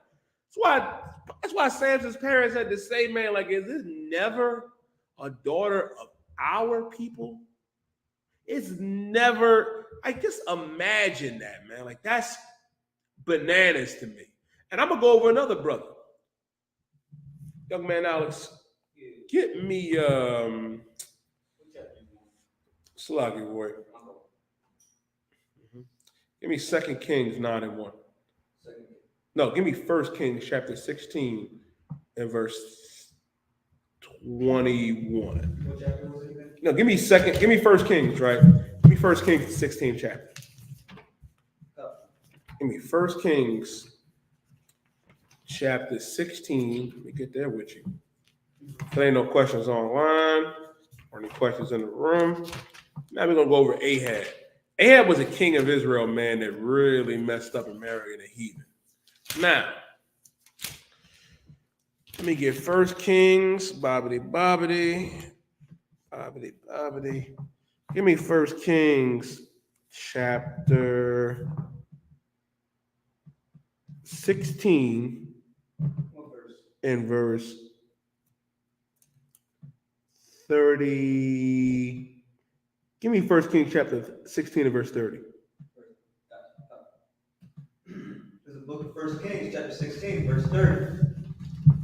And Ahab, the son of Amori, did evil in the sight of the Lord above Now- all that were before him. Ahab was the king of Israel, man, and he did evil in sight of the Most High. Meaning he didn't walk after, his fathers. He wasn't, keeping the law, statutes, and commandments. Go ahead. So why did he disobey Yahweh? Why? He disobeyed listen, I'm gonna tell you why he disobeyed the Most High. He disobeyed the Most High because he was in love with the heathens. I also asked you why. Give me I believe it's Judges chapter 3 and verse 1. Go ahead, Ash. Did you want me to finish the scripture in this? Was there more? Yeah, I was right at the top of it. Come. You want me to go to the next one? Keep reading from that. We can come back to this for a second. There a little bit more? It says, "Is there never a woman among the daughters of thy brother, or among all my people, that thou goest to take a wife of the uncircumcised Philistines?" That you're going to go take a wife of the uncircumcised Philistines. Meaning you're going to go take one of these stinking heathens, one of these stinking Africans. All of the 12 tribes of Israel, all of these fine, it's like all these fine sisters. It's like of all the 12 tribes of Israel, all these lovely daughters of Zion, man. You mean to tell me you got to go get an African? You got to go get a heathen? It was disgusting, man. And what we about to read with Ahab, man, let's go back to 1 Kings, is that Ahab did the same thing. He did evil on the side of the Most High. Now, Ahab did this. Give me Judges chapter 3. Ashua, real quick, before we go there, to answer the brother's question, give me Judges chapter 3 and verse 1. Let me tell you why Ahab did this. To follow after these heathens. The Lord left these nations, to test us. And I'm going to give you the precept of that. Because to see what we were going to do. We were going to follow the Most High, we're going to follow these heathens. Give me Judges chapter 3 and verse 1. The book of Judges, chapter 3, verse 1. "Now these are the nations which the Lord left to prove Israel by them." Mm-hmm. Now listen, man, what's heavy about it, right? These are the nations which the Lord left to prove Israel, to test us, man. The Lord, why do you think when we came into our land, we was wiping out them Africans and them other heathens, why some of them were left? To test us, to see if we're going to serve the Lord, Yahweh, or follow after these heathens. Ahab made his choice. Go ahead. Because they were first trying to gain control of us by doing that to us. And what you got to understand too, right, is that in America, especially in that Christian church and that Muslim mosque, they got full control because our people is still in there. They talking about we a cult. That Christian church and that Muslim mosque is a cult, man. That's what you choose here in America. You'll rather be in that church than rather to be in these classes and learn about the Most High, learn about our King Yahweh Shah Mashiach. That's why Ahab did evil in the sight of the Lord. Now, let's go back to 1 Kings. 1 Kings 16 and verse 31. What verse? Verse 31. No, what chapter? 1 Kings 16 and 31. Stay with me, warrior. Got it. Go ahead. This is the book of 1 Kings, chapter 16, verse 31. "And it came past as if it had been a light thing for him to walk in the sins of Jeroboam, the son of Nebat, that he took to wife Jezebel." He took the wife who? Jezebel. Now, he walked after the same sins that his father did, doing the same evil his dad did. Not keeping the law, statutes, and commandments, following after the Baal. Jezebel was an African, man. I believe she was of the Zidonians, and the Zidonians are Africans as well. If I'm not mistaken, Zidonians, don't quote me on this. I believe that they're the Philistines too. That they also are like the Canaanites and the Philistines. Don't quote me on that, but I do know for a fact that the Zidonians are Hamites.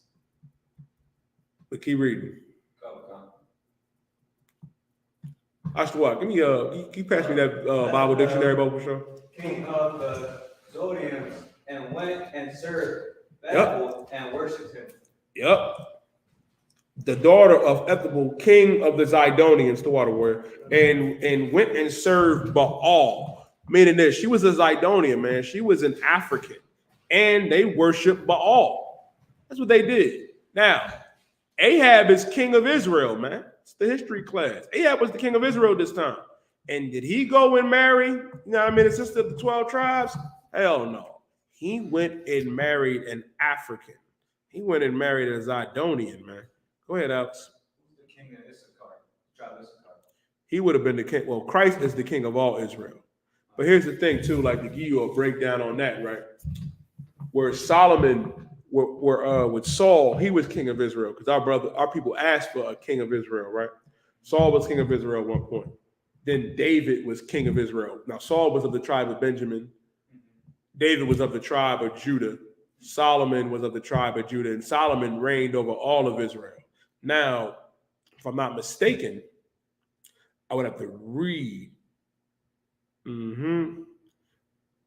Ahab was also king of, I believe this is before the split, before it was Israel and Judah. So Ahab would have been king of Judah and Issachar, of all the 12 tribes of Judah and Israel, because it was at one point there was a split where there was the northern kingdom and the southern kingdom. But the northern kingdom completely went off, and the Lord was only dealing with Judah. But Ahab was technically the king of all Israel at this point. But go ahead. So listen, history. All right. So I wanted to ask, where were we during the Holocaust? Where were we? Us real Jews. Where were we at? Where were we at during the Holocaust? Mm-hmm. Where the oppressor was being so-called cooked in ovens in the Holocaust.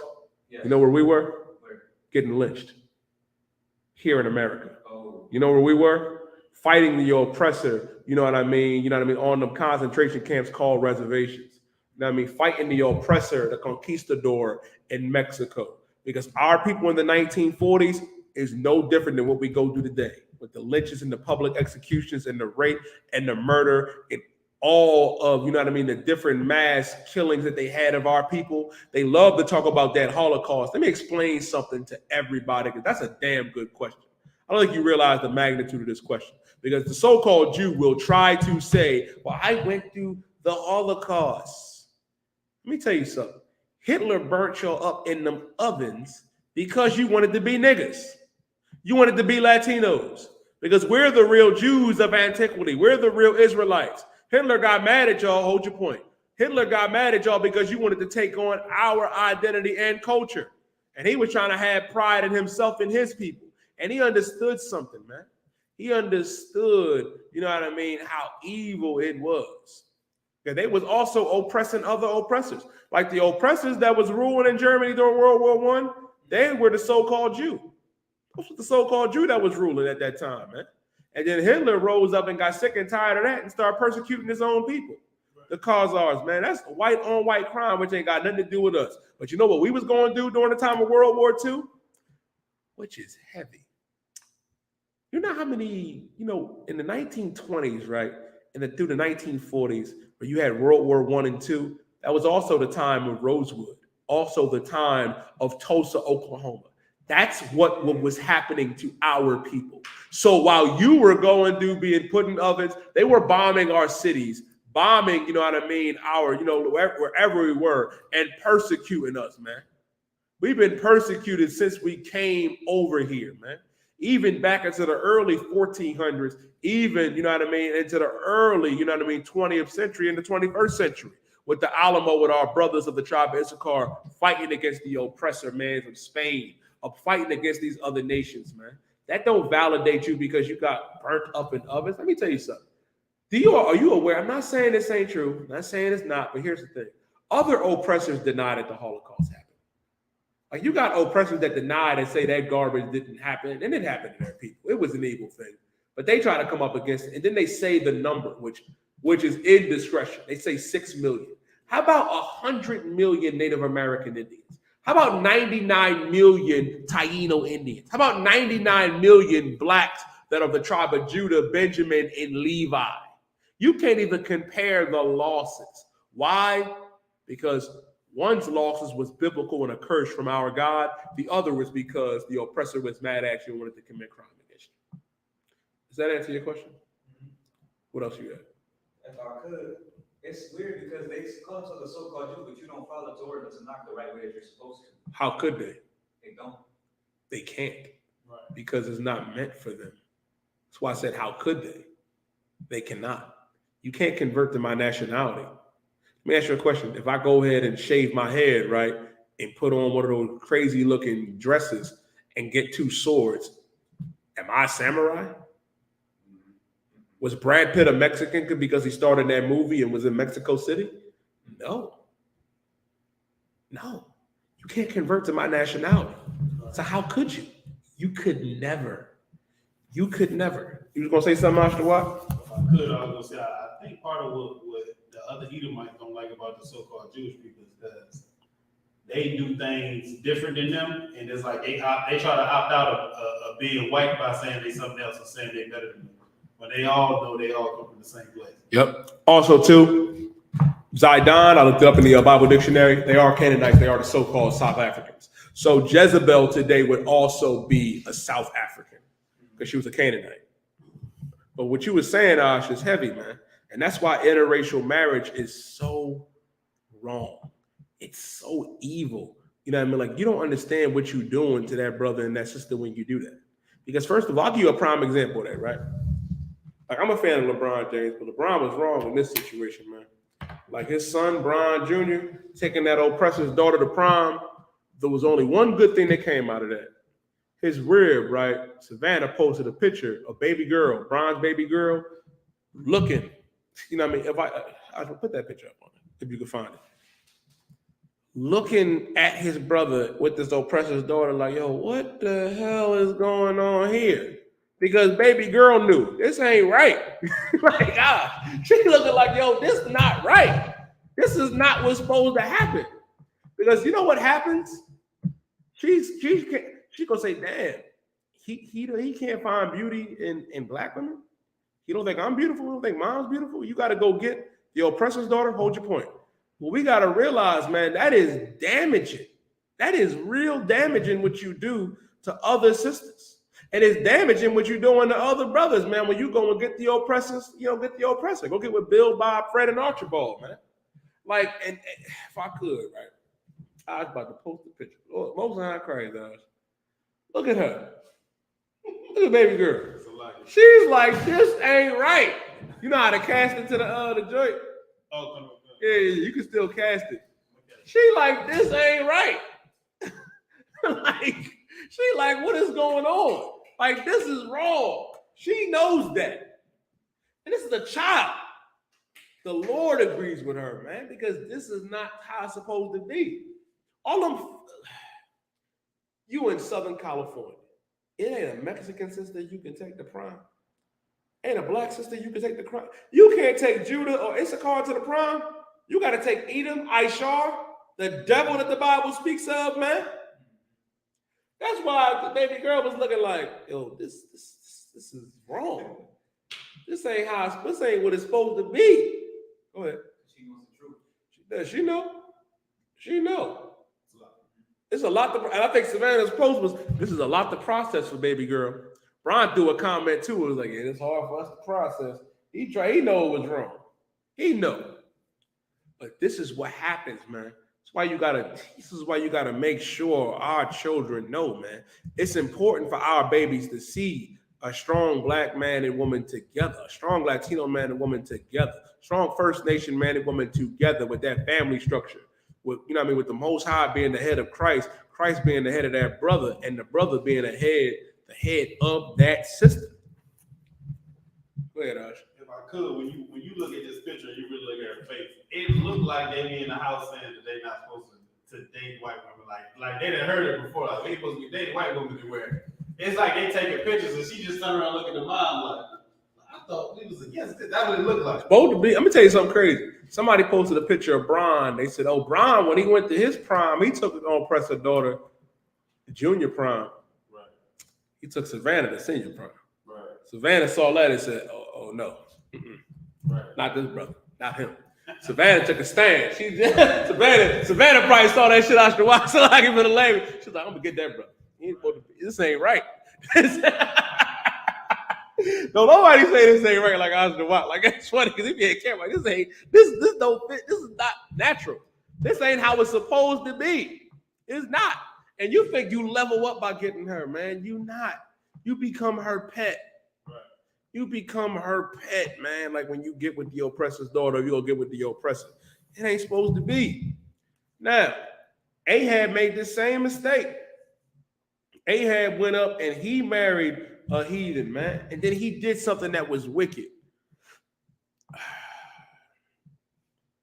Young man Alex, give me 1 Kings 21:1. Let me tell you what Ahab did, man. What he ended up doing. 1 Kings chapter 21 and verse 1. The book of 1 Kings chapter 21 and verse 1. Mm-hmm.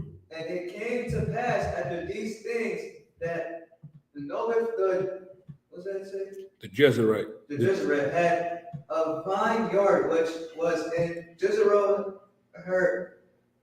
hard by the palace of Ahab, king of Samaria. Now, Naboth, right? You know what I mean? I believe that's Naboth in Hebrew. Yes. That's why Naboth, you know what I mean? Naboth, right? You know what I mean? Who was an Israelite? He had a vineyard. He had a garden that was by the palace of King Ahab. Now, read verse 2. Book of Kings, first book of Kings, chapter 21, verse 2. Mm-hmm. And Ahab speak unto Naboth, saying, Give me the vineyard that I may have it for a garden of herbs. Mm-hmm. Now, Ahab went to Naboth, was like, yo, he's like, yo, hey, Shalom, Lord Christ. This is the king. He going to Naboth, like, yo, can I get this vineyard off of you, man? Let me get this vineyard. It's close to the palace. I want it for herbs. Read on. He going to him, asking if he could have it. Read on. Because it is near unto my house. Mm-hmm. And I will give thee for it a better vineyard than it. Or if it seems good to thee, I will give thee the worth of it in money. He came to, you know what I mean? The bottom was like, yo, hey, Lord, you know what I mean? Hey, Shalom, warrior. Can I buy this vineyard off of you? Let me buy this vineyard off of you. It's close to my palace. I want to use it for herbs. I'll buy it off of you. Or, you know what I mean? I'll give you a bigger and better one. I'll get you a bigger and better vineyard, or I'll buy it from you. Can I get it off you, brother? Read. Verse 3. And Noah said to Ahab, the Lord forbid me. He says, Salakia, my Lord. Salakia, king. Salakia, Malak. You know what I mean? Malak is king in Hebrew. He was like, Salakia. But I can't do that. The Lord gave this to me. The Lord forbid it. He's like, the Lord forbid this, man. I can't give this to you. Which is honorable, man. He's like, listen, you may be the king. I can't even sell it to you or trade it for a better one if I wanted to. Because the Lord gave me this. The Lord forbid it. Read on. That I should give the inheritance of my fathers unto thee. He said, I can't give this to you because I inherited this from my fathers. My fathers had this and they passed it down to me. I can't give you my inheritance. Salakia, my Lord, I can't do it. Read verse 4. There's a book of 1 Kings, chapter 21, verse 4. And Ahab came into his house heavy and displeased. He was upset. He was upset. He was like, damn, man, I really want that vineyard. He had his head down.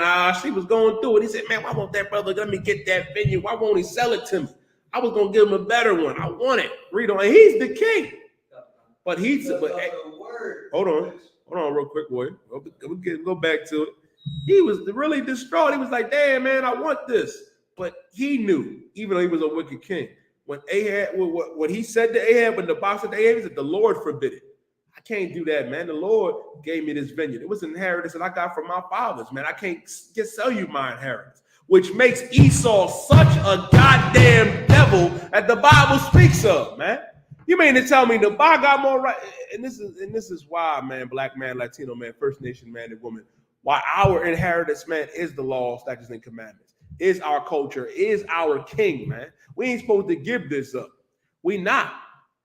Like the Bop told the king, he said, yo, I can't give you, this is my inheritance. And Esau gave up his inheritance for some bloody steak. Hold your point.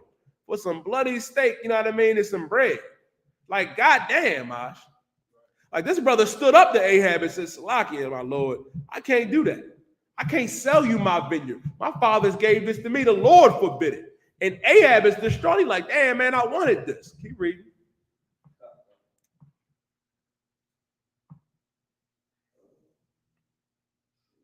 Mm-hmm. What chapter was it? I mean, what verse? Verse 4. You got to stay with me, warrior.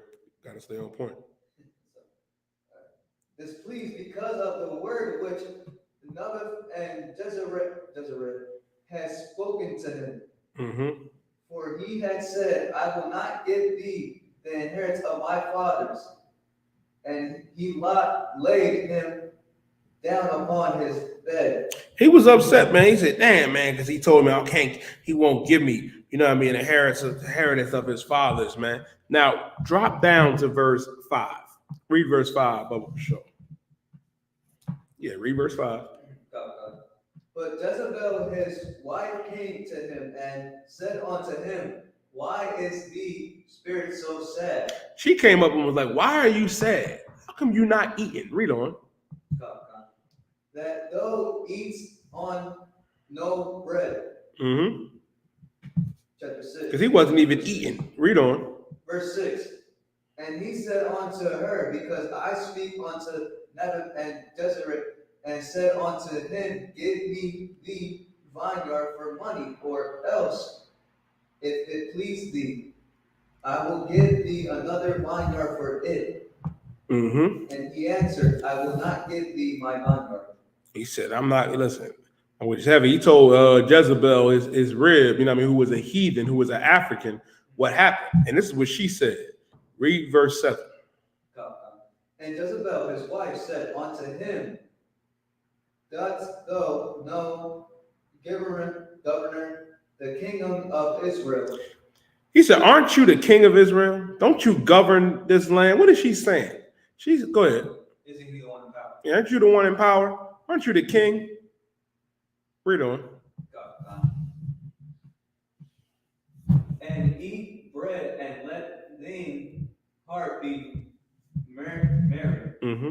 I will give thee the vineyard of Naboth to the Jezreel. She said, I'm going to give you the vineyard. I'm going to give you the vineyard. Let me tell you how she did it. I'm going to skip you down, right? How she did it was so diabolical. She set Naboth up. She had him set up. Like she said, go and proclaim a fast. Reading on down, it says, go and proclaim a fast. She was going to have 2 worshipers of Baal, her people, come up and say, oh, he blasphemed the Most High's name. They bear witness, you know what I mean, that he disobeyed the Most High and blasphemed the Most High and the king. And they end up stoning, you know what I mean, the Bible. But here's the prank. The Lord saw them do that. And the Lord dealt with them, man, for that. And here's the thing. We'll get to that too. Drop down to verse 14. Then these sent to Jezebel, saying, Naboth is stoned and is dead. Mm-hmm. Read verse 15. So they stoned, you know what I mean, the buck. They stoned him, man. Set him up, you know what I mean, accused him of blaspheming the Most High and the king. Go ahead. So in today's terms, they basically back order. Say again. So in today's terms, they back. They did. They got it. They set him up. Read on. And it came to pass when Jezebel heard that Naboth was stoned and was dead, that Jezebel said to Ahab, arise, take possession of the vineyard of Naboth, the Jezreel which he refused to give thee for money, for Naboth is not alive but dead. Now she said, go and take your vineyard because Naboth is not alive. Naboth's not alive. He's dead. Now the Lord heard this and saw it and was like, this is what's about to go down. So what the Lord did, he sent Elijah down to go speak to Ahab, to go check Ahab. Now drop down to verse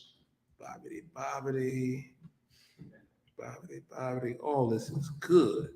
All this is good for time's sake. Ashtawa, pick it up for him. Read 1 Kings chapter 21 and verse 17.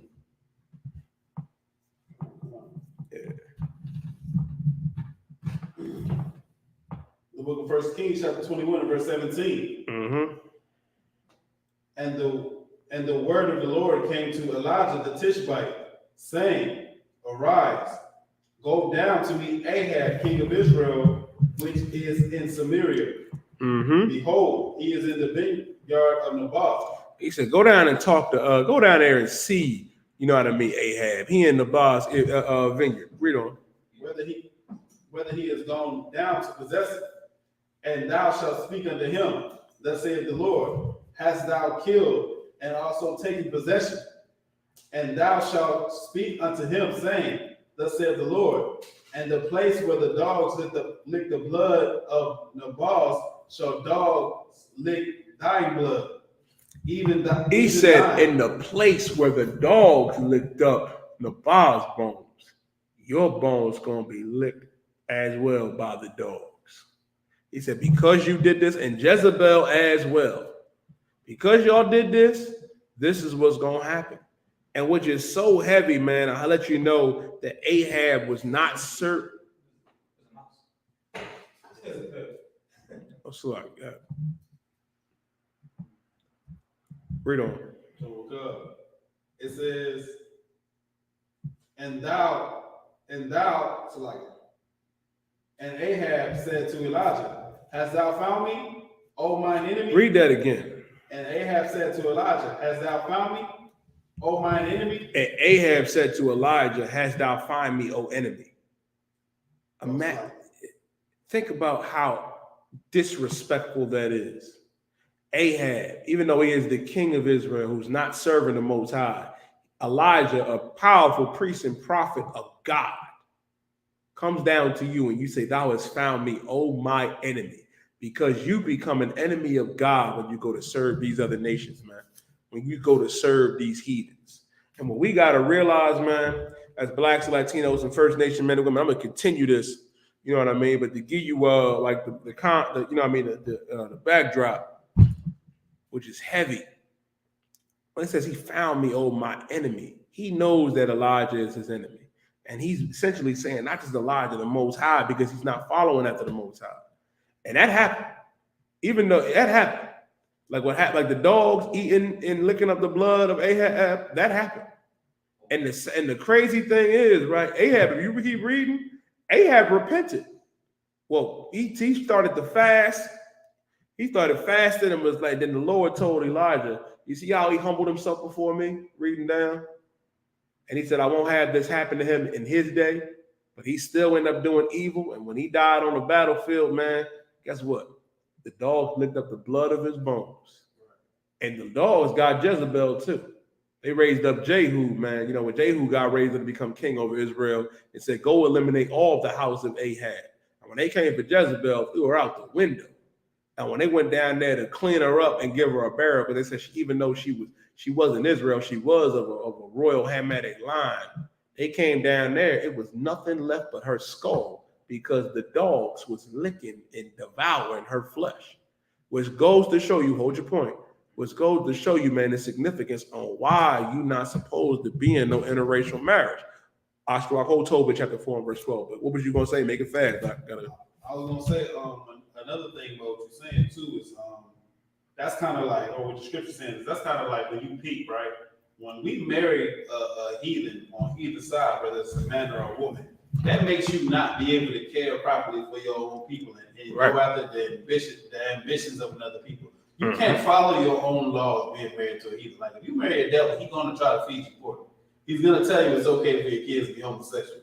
You're not gonna be able to defend your people as you should because you follow after his culture and his religion because you're married to him or her. They're gonna make you be soft on the thing you should be strong on. Absolutely. To where she got him, or she set it up to where she's like, okay, let me do what I want to do, and she went and got a brother killed over a possession. Like the Bible in the scripture said, don't cover. You understand what I'm saying? But she don't know that. She don't give a damn about that. You the king.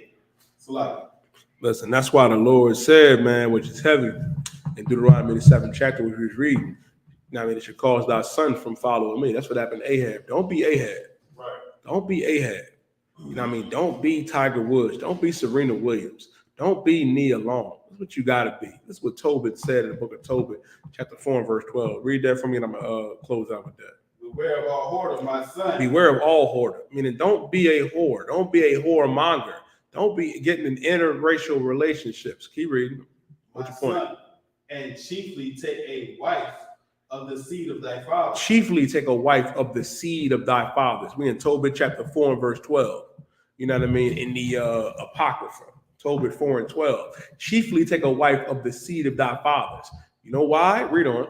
And take not a strange woman to wife. Take not a strange woman to wife. Don't take a strange woman. Don't take an oppressor.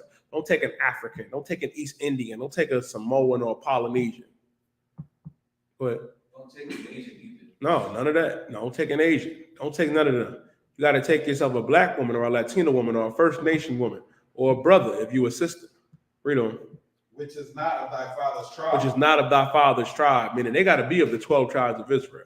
We got 12 different flavors. If they ain't of your father's tribe, if they ain't of Judah down to Issachar, you ain't supposed to be with them. Read on. For we are the children of the prophets. We are the children of the prophets, black man, Latino man, First Nation man and woman. We're not supposed to be laying with these goddamn heathens, man. Hold your point. Read on. No, Abraham, Isaac, and Jacob.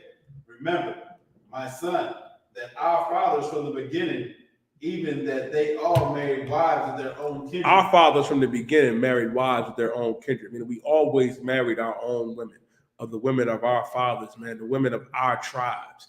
And then you got to get yourself a Latino woman if you're a black man. Get yourself a black woman. Get yourself a First Nation woman. Sister, get yourself a brother, a black man. Get yourself a Latino man or a First Nation man. Any more on that, Ash?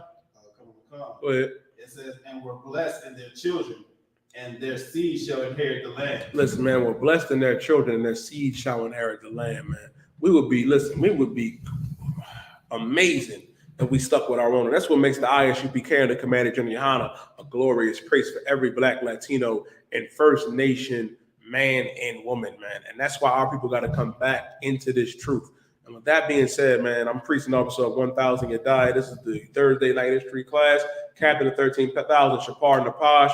Now I mean to be back here next Thursday. I mean, tune in to Cross the Line Radio tonight with Captain Tazara, Captain Katazar. Tune in to Black Watch every Monday. Commander GEN.YAHANNA every Monday, 9 p.m. You know what I mean? 11 p.m. every Wednesday as well. Commander GEN.YAHANNA be doing it up on Wednesdays. Ashley the Prophets every Wednesday with 12 Shield General Mayaka Allah. Ashley the Prophets 11 a.m. to 1 p.m. Let a Hebrew Speak every Monday from 10 a.m. to 12 p.m. with 12 Shield General Hazayan or 6 Shield General Katham Gabar or Precinct Officer 5000 Marah or Precinct Officer 500 Ibaya. Tune in to One West Radio with my big brother, Captain 13,000 Gadol Hall, Captain 10,000 Plumber Hall. And with that being said, I'm going to pass the class off to Priest and Officer Ashtawa.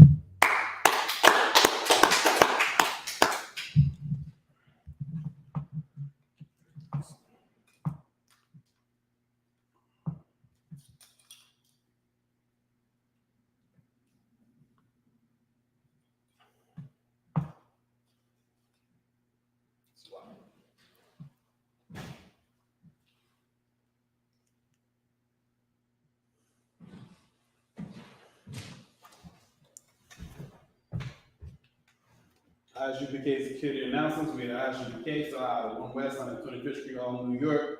Rule for new brother and sister. When a new brother and sister comes into the school, they all went for 6 months. They're to be student only. They are here to share themselves in the world. They need transportation, teachable arrangement. After 6 months, if a brother or sister has an interest in a particular person, he or she must get permission from the head to speak to a brother or sister.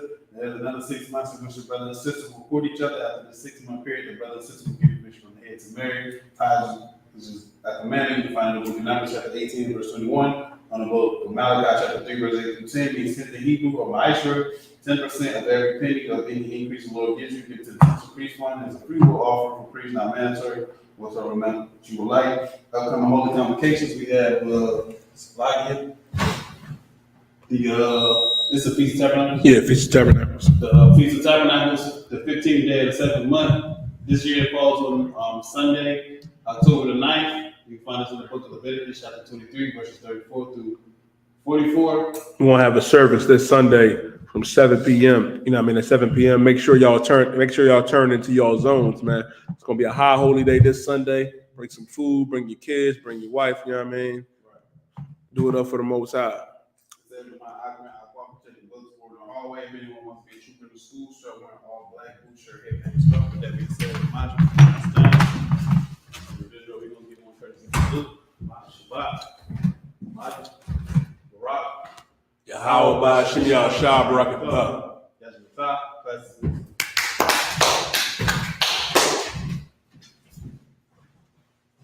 Yeah, I know you got zeal, man, and you're excited.